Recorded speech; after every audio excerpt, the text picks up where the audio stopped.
Hello everyone and welcome to another video. Now in the past we've put together PCs based around certain games requirements. Minecraft and Far Cry 3 are two notable examples. I think they're the only examples, to be honest. Anyway, in today's one I've put together a PC based on the minimum requirements for CSGO, a game that since its launch in 2012 has seen many updates. According to Steam, you still only need a Core 2 Duo E6600 or AMD equivalent, 2 gigs of RAM and a 256MB graphics card in order to play. Is this still the case? Well, let's find out.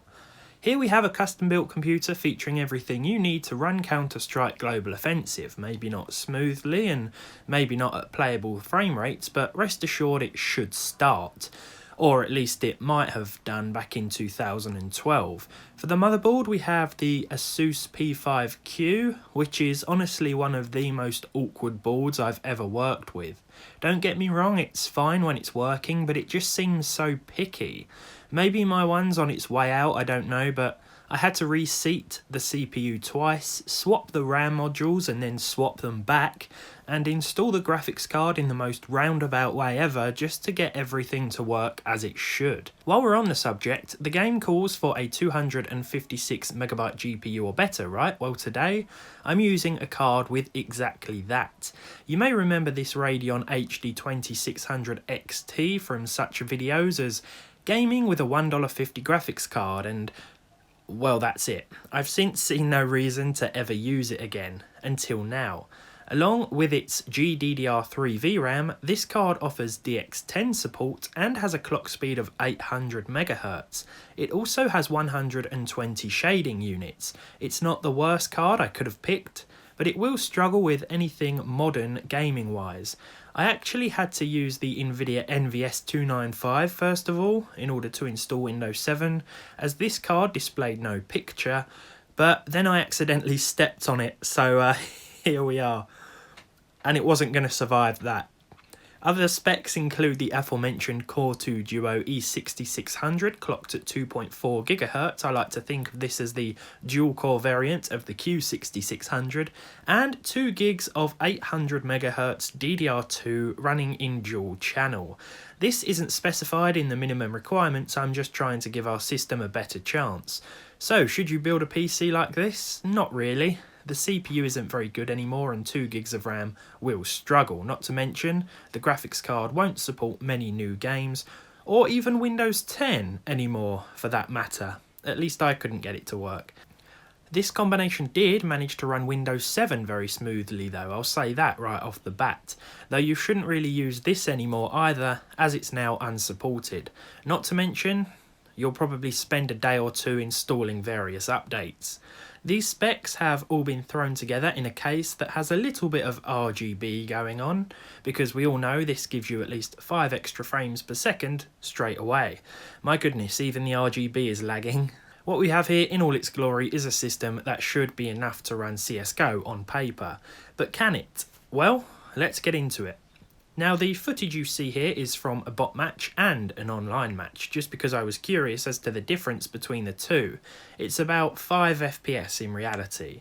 The figures you are about to see on screen though were taken from an online game, a few online games I should say, with other players, across a few different maps including Dust 2. I started the games and ran fraps in the background, which rest assured affects no one else gameplay wise or anything like that. After all, I didn't want to interrupt anyone else's gameplay or let my team down because I was too focused on the benchmarking. This calculated the averages, 1% lows and 0.1% lows. I then combined the findings for an overall set of figures, and to start with, let's talk about 720p. 1080p is a no-go, unfortunately, but at 1280 by 720 with everything on low, we saw an average of 51 frames per second. Admittedly, the 1 and 0.1% figures do indicate some stutter, to say the least, and I certainly noticed a few drops here and there. This really isn't going to be ideal for any serious competitors out there, put it that way, but I think most of us probably already knew that going into this. Those minimum requirements still do seem to ring true to some extent though, and will still let you play CSGO under Windows 7 at the very least. It's far from perfect, but it is doable. I then tried 640 by 480. This of course gives the CPU more work to do, but I think that the HD 2600 XT is holding our Core 2 Duo back, and that's why the figures don't really change. In fact, with this exact combination, 1280 by 720 would be a better way to play. Though bear in mind, you could pair this old dual core with something a little better for a higher frame rate. CSGO then is playable when using the minimum system requirements as listed on Steam currently at the time of this video, but maybe they should be ever so slightly updated, or maybe some recommended requirements should be added to the store's page for the game. Now, it's never a good idea to build a PC based on one game's supposed requirements, as not only can they be inaccurate, but if that specific game is fairly easy to run, you may find your freshly built system struggling elsewhere.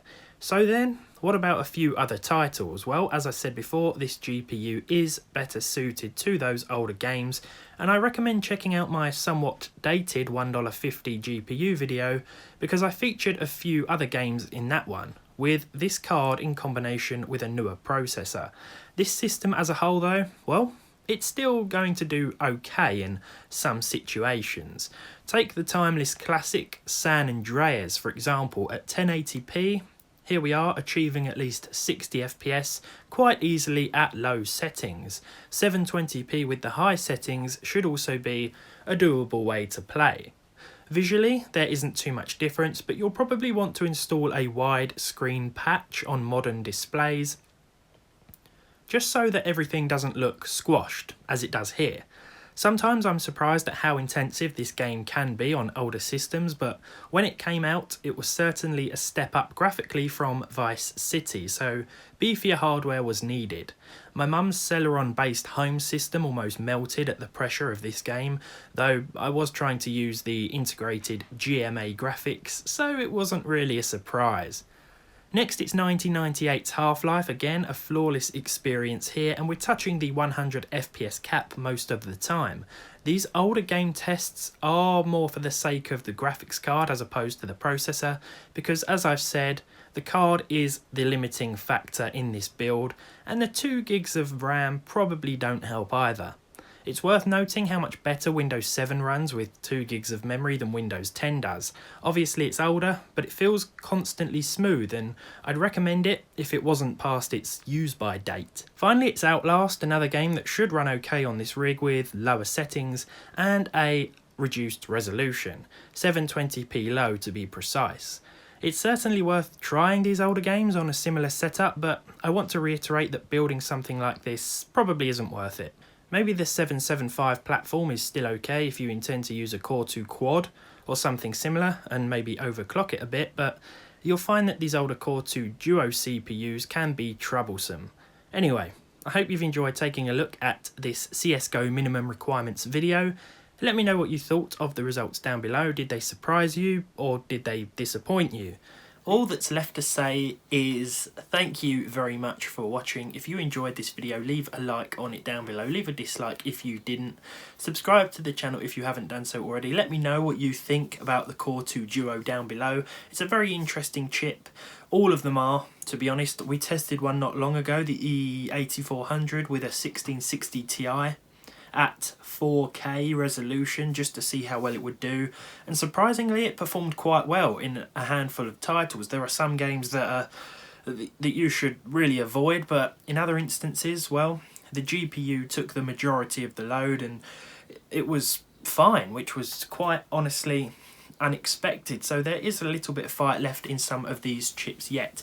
Personally, as far as CSGO is concerned, I'm not sure if my face is even in the camera. I think I've just set it up completely wrong. As far as CSGO is concerned, you'd be better off with a Core 2 Quad, Q6600 maybe at the minimum. It is a game that likes CPU power.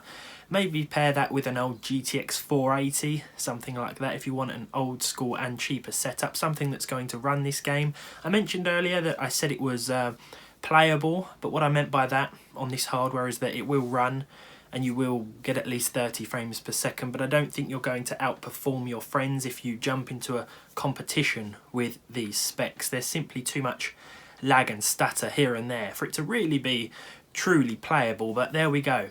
Thank you very much for watching, and hopefully I'll see all of you in the next one.